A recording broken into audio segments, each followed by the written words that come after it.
Selamat pagi Pak Menteri beserta jajaran yang saya hormati. Pertama saya ingin berkomentar terhadap pagu indikatif Kementerian PUPR tahun anggaran 2025 yang jumlahnya sebesar 75,63 triliun. Untuk anggaran tersebut dari semua Ditjen alokasi terbesar pada Ditjen Bina Marga yaitu 32,31 triliun, diikuti Ditjen Sumber Daya Air sebesar 26,53 triliun. Di mana kalau kita lihat ini anggarannya turun dari tahun anggaran 2023 dan 2024. Dan Pak Menteri, ini tentu harapannya kalau tidak bisa mendapatkan yang sesuai diusulkan yaitu 68,47 paling tidak turun dari tahun anggaran 2023 dan 2024 untuk Ditjen Sumber Daya Air. Kenapa? Karena kita baru saja selesai menyelenggarakan event yang saya pikir sangat bergengsi, sangat prestisius yaitu World Water Forum ke-10, di mana event tersebut tentu bagi banyak masyarakat Indonesia secara khususnya ini ingin mendapatkan dampak yang signifikan. Saya kemarin mengikuti acara tersebut selama 3 hari full, saya mendampingi Ibu Ketua DPR dan saya hanya ingin mengutip pernyataan beliau. Kalau bisa setiap tahun anggaran pertahanan itu naik, kenapa anggaran untuk pengelolaan air itu tidak bisa ikut naik? Karena juga seperti kata Presiden, bahwa air adalah kehidupan. Tidak peduli air berarti tidak peduli kehidupan.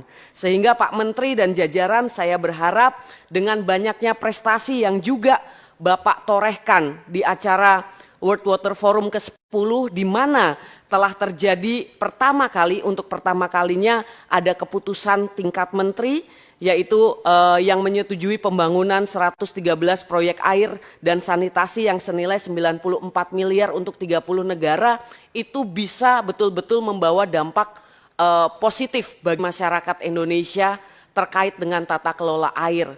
Tetapi Pak Menteri perlu juga menjadi catatan yang saya secara pribadi ingin menggunakan forum ini untuk memberikan beberapa catatan terkait event tersebut Pak.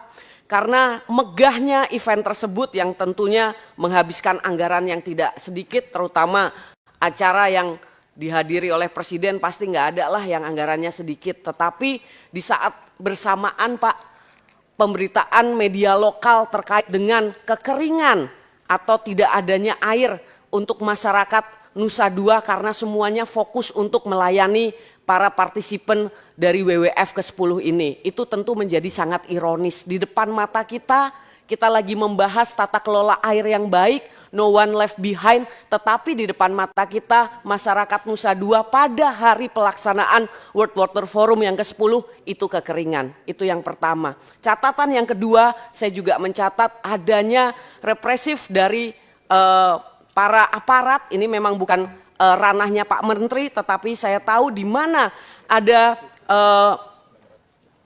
perwakilan dari UN bahkan itu terperangkap tidak bisa keluar berhari-hari ketika mau menjadi pembicara untuk People's Water Forum. People Water Forum ini dibuat membarengi WWF. Kenapa? Karena memang nggak semua orang bisa masuk ke WWF ke-10 Pak. Sehingga masyarakat secara inisiatif mereka membuat forum yang sama supaya semakin banyak masyarakat yang juga paham mengenai tata kelola air, bagaimana memanfaatkan air, bagaimana menangani limbah. Dan kita tahu berhari-hari para narasumber dari People's Water Forum itu tersandera.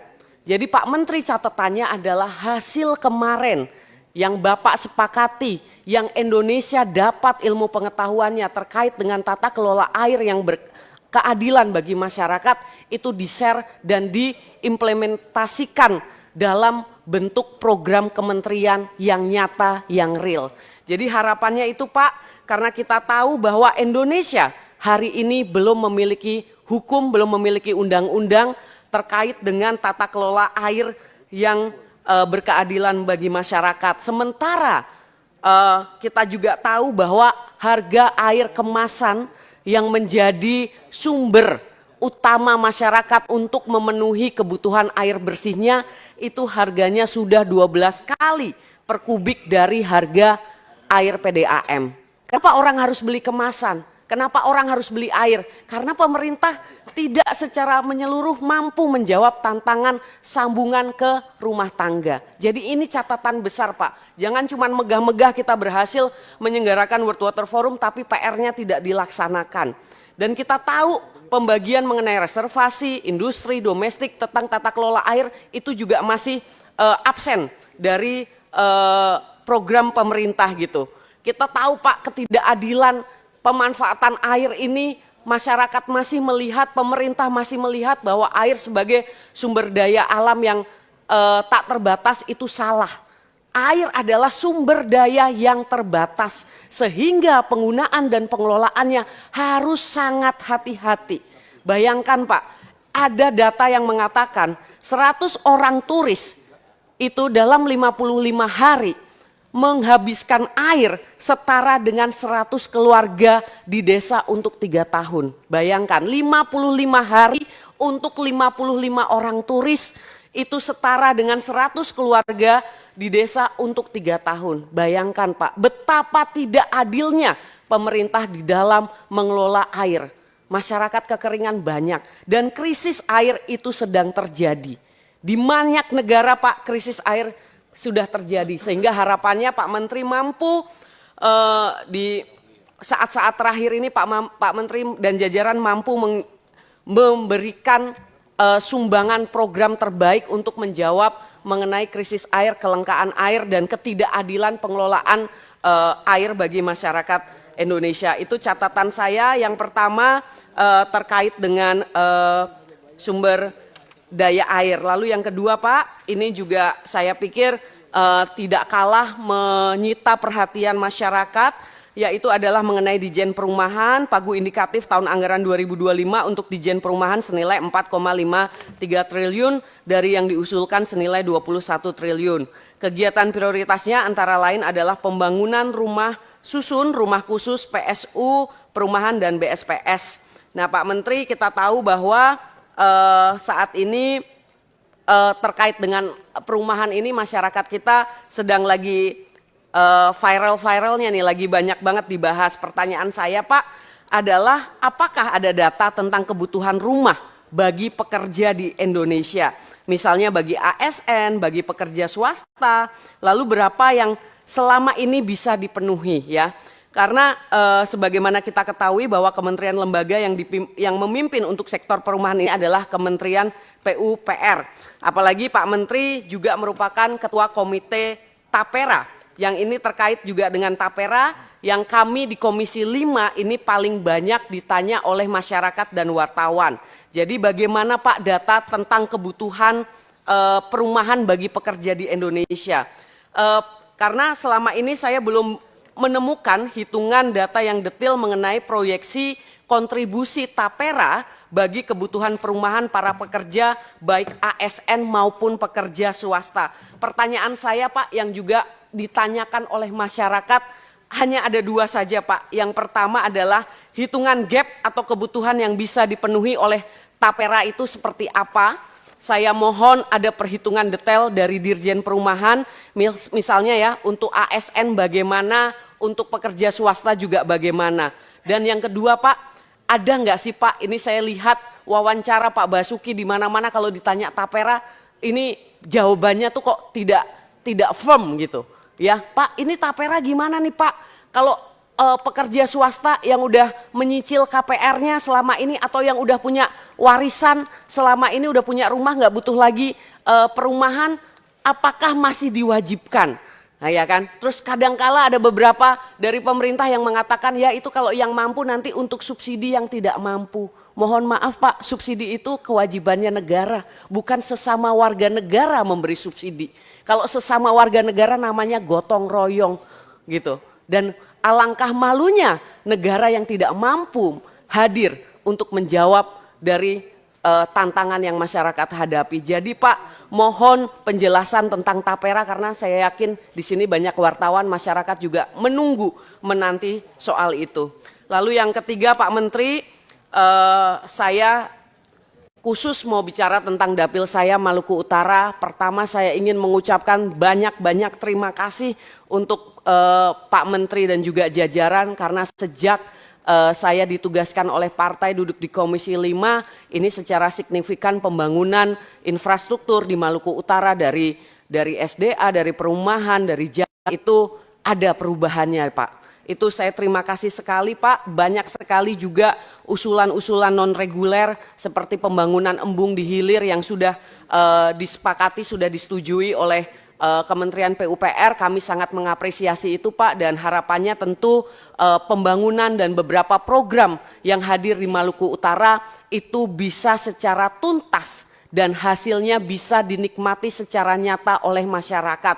Karena memang beberapa catatan itu penambahan SR, bangunannya ada, sambungannya ada, tapi airnya tidak mengalir. Itu banyak sekali, dan itu juga dibangun banyak sekali Pak hal-hal yang sudah terbangun tetapi masyarakat belum merasakan dampak maksimalnya. Sehingga harapan saya setiap program dari Kementerian PUPR itu dilihat apakah program itu visible untuk dilakukan secara anggaran, dan kalau iya tolong dipastikan bahwa hasilnya mampu dirasakan oleh masyarakat. Jadi jangan cuman dibangun tetapi masyarakat merasakan kok cuman ada bangunannya tapi manfaatnya, umpamanya aliran airnya itu belum kami rasakan. Nah itu banyak sekali, dan saya yakin itu tidak hanya dihadapi oleh masyarakat Maluku Utara, tetapi teman-teman di sini juga pasti juga merasakan.